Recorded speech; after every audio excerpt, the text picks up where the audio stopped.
A very good afternoon and welcome to Lunchtime News on TV1. We're coming to you live and direct from the News First studios here in Colombo. Let's first start off with a look at the stories that made it to your headlines this afternoon. Death toll owing to inclement weather rises to 12. Number affected rises to 124,733. Spill gates of the Thabova, Rajangania and Dadru Oya opened. Opposition requests those with allegations related to the bond scam not be reappointed to COPE. Modi calls for good relationship with Chief Minister Kumaraswamy. As you all know, the inclement weather that has affected the country has battered many areas. The number of people affected in the inclement weather has increased to 124,733. Assistant Director of the Disaster Management Centre, Pradeep Kodipilli, said that the adverse weather has affected 19 districts of the country. The death toll remains at 12. 4 spill gates of the Thabova reservoir have been opened.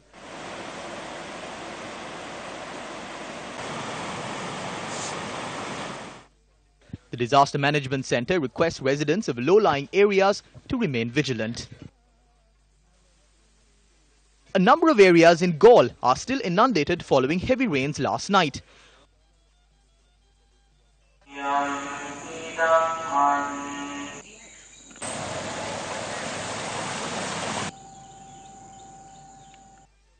Lowlands on either side of the Ginganga are also flooded. The water gauge at Badegama stood at 4.5, which is at spill level. This resulted in floods on the Badegama Agalia, Badegama Dudangoda and Badegama Nagoda roads.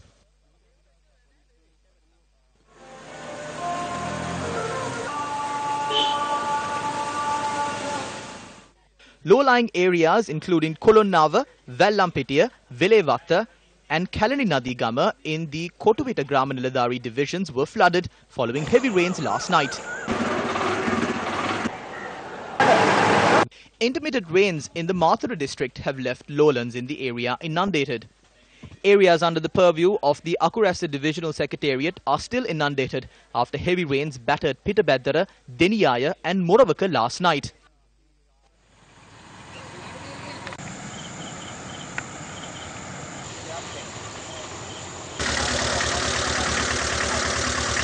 According to our correspondent, the area close to the 26th mile post along the Kandy-Huluganga main road is at risk of collapsing since 5 this morning.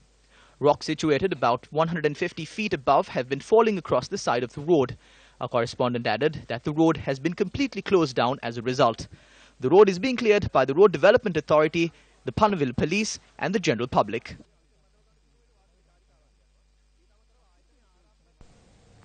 News First has been dedicated to keep you constantly updated on the prevailing inclement weather condition that has battered the country.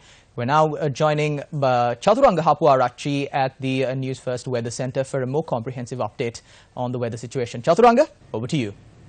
Very good afternoon to you, Shalan. Very good afternoon to our viewers. I'm going to keep you updated about the weather situation. Now, from the details we have from 12 p.m. Today, that's about half an hour ago, the situation does not seem to be getting better, but the Department of Meteorology says the prevailing rainy condition in the southwestern part of the island is expected to continue. Showers or thunder showers will occur at times in the western, southern, Sabaragamua, central and northwestern provinces. Now, for the past 24 to 48 hours, we've seen a lot of rainfall, especially around the southwestern slope of our country, that is this particular area. And today too, we're looking at 11:30 a.m., that's about 1 hour ago. And let me just take your attention to the afternoon hours. We can see that almost the full area reaching from Jaffna to the southmost point of our country is covered with the precipitation. These are precipitation values accumulated for 3 hours, so the values are very high in these particular areas, and especially you can see that areas in Colombo and Kalutara as well as Gaul are covered with the amount of precipitation. Now, going on The Met Department says thundershowers will occur in Jaffna, Mannar and Mullaitivu districts in the morning too. So these areas too, as you can see, are covered with a lot of precipitation, and a heavy rainfall can be expected in these particular areas, especially in the north as well. Heavy falls of about 100 to 150 millimeters is expected at some places in Sabaragamuwa, western, central, northwestern and Galle and Mathura districts as well. So if you take a look at it, almost a lot of people across 18 districts are affected by the adverse weather conditions, and fairly heavy falls of about 150 millimeters can be expected in some parts of the northern region as well, the northern province. So more or less the whole country is experiencing heavy showers except for the central region. But from what we can have a look here, this weather pattern seems to be continuing, as the Met Department also predicts. If you just look at the later evening hours of today, we can see that there is a lot of rainfall, especially to the sea areas of the coast of Colombo, as well as the Colombo and Galle regions today. Now, we've been reporting, taking these predictions from these international sites to say that this situation, this monsoon situation moving away from the country will be prevailing over the country for the next few days as well. I'm just looking at the 25th, that is tomorrow. You can still see around the same time frame, around 8:30 p.m. in the night, you can still see that this precipitation is covering the southwestern parts of our country, covering Colombo, Kalutara, Kegalle districts, Ratnapura district, Galle district, as well as the Mathura district. So that is the situation as of now. But when a situation like this arises, as you know, we launched the Sirasa Shakti Sahana Yatra so that Sri Lankans, we as Sri Lankans, can help out other Sri Lankans as well. And that situation, we were able to, keeping that in mind, we were able to send out 2 convoys carrying goods to the people who are affected, especially in the Ratnapura area. And we have our reporter standing by who was en route to Ratnapura this morning. We have Sarala Fonseca joining us. Good afternoon to you, Sarala. What's the situation like now? We're 20 kilometers away from Ratnapura. Well, as you know, the country was affected by the recent weather. Due to the weather, there was floods and landslide in many areas in the country. So Sirasa Shakti Sahana Yatra was launched to provide goods to all these people who are affected by floods. So we invited the general public to come and help us out with this, and we got a handful of help from them. So now we are on our way to Ratnapura because they have been affected mostly by the landslides and floods. So stay tuned to News First as we keep you updated about everything. I'm Sarala Fonseca for the News First team. Thank you, Sarala. We'll definitely keep talking to you throughout the day to get the information as to where you are and what the extent of how this Sahana Yatra relief reaches the people, the relief provided, the donations provided by the general public of Sri Lanka, so that our brothers and sisters can have their lives a bit easier, at least as a result of this adverse weather. Now, as I told you, convoys left the Union Place MTV MBC Network's head office this morning with all the collected goods to be sent to the Ratnapura area. Let's have a look at what happened this morning here at the MTV MBC head office complex. Religious observances were held this morning at the head office of the Capital Maharaja Organisation Limited prior to the departure of the convoys carrying aid. The lorries carrying the generous contributions made by the general public of this country to the MTV MBC head office, the Depanama Studio Complex and the Stein Studio Complex in Ratmalana. So remember to, when you give the package to people, do it with pride and make sure that to the very last package it's delivered. The dry rations included rice, dal, milk powder, canned fish, clean drinking water and sanitary items. The Sirasa Shakti Sahana Yatra are travelling on 2 routes to provide aid to the affected people. One convoy is travelling across Avisavella along the Colombo-Ratnapura road and is due to reach Ratnapura. The dry rations will be distributed among the people in Dimiyava, Ilukbuluwa, Raddalla and Maralia. The second convoy carrying relief items is due to reach Kegalle, travelling from Colombo across Karanavella.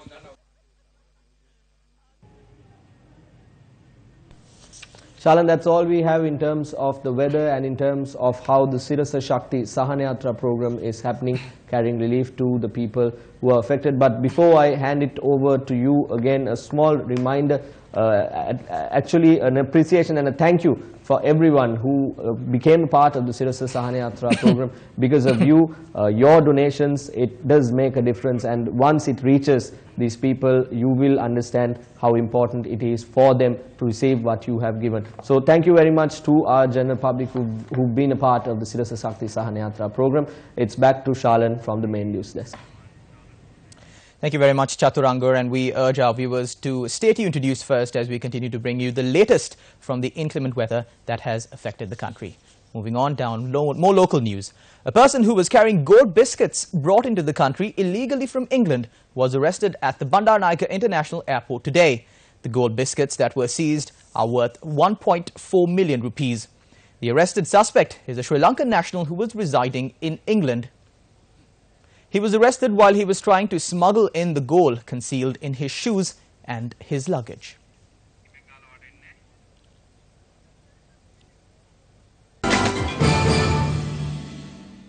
Starting off with some local sports news, a discussion is due to take place between the Education Ministry and officials of the Rugby Union tomorrow to decide the future of the remaining school rugby encounters following a series of controversial incidents that took place during last weekend. Accordingly, methods of conducting the tournament will be informed following the discussions.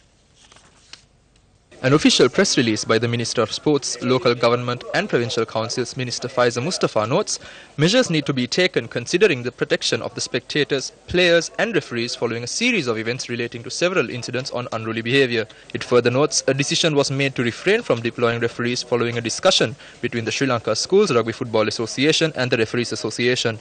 Accordingly, a decision on the upcoming matches will be made following a discussion between the Sri Lanka Schools Rugby Football Association, Sri Lanka Rugby Football Union and officials from the Education Department.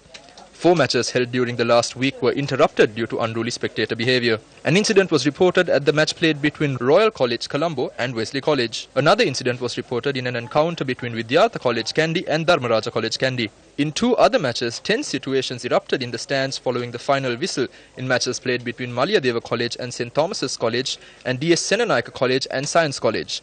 The statement further notes the Sri Lanka Schools Rugby Union will decide on the upcoming matches played under Cup, Plate, Bowl and Shield categories following a meeting.